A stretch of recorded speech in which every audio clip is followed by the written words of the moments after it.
आपका हमारे YouTube channel knowledge stories में स्वागत है।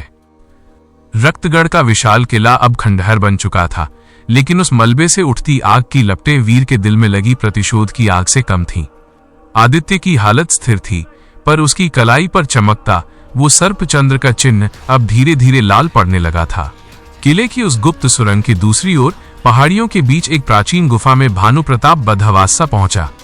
वहां मशालों की हल्की रोशनी में एक विशाल सिंहासन लगा था, जिसके पीछे एक विशाल पत्थर की मूर्ति थी, आधी मानव और आधी नाग।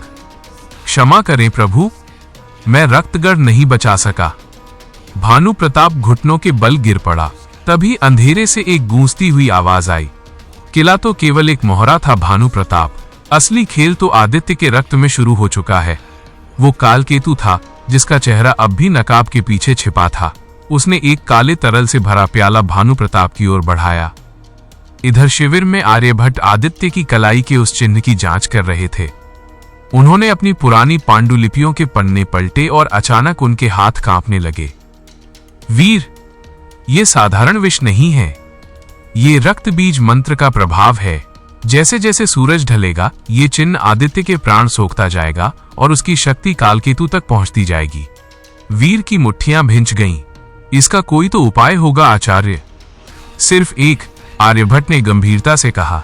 नीलगिरी की पहाड़ियों में स्थित शून्य मंदिर, जहां प्राचीन काल में देवताओं ने असुरों की शक्ति को बांधा था।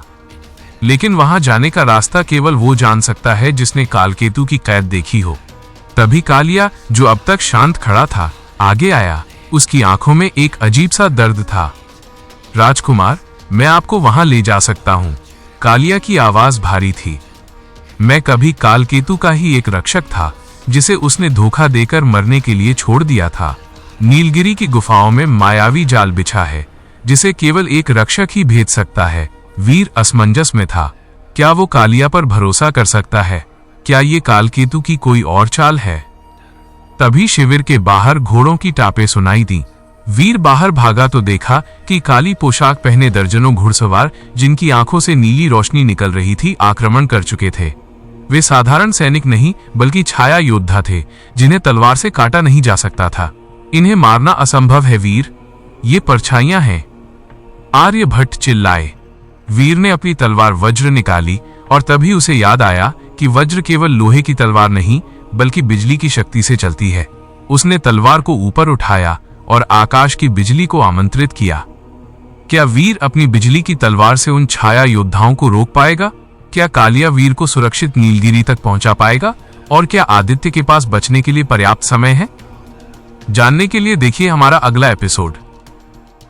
आप हमारे YouTube चैनल नॉलेज स्टोरीज को सब्सक्राइब करें और वीडियो को लाइक करें और अपने दोस्तों को शेयर करें। धन्यवाद।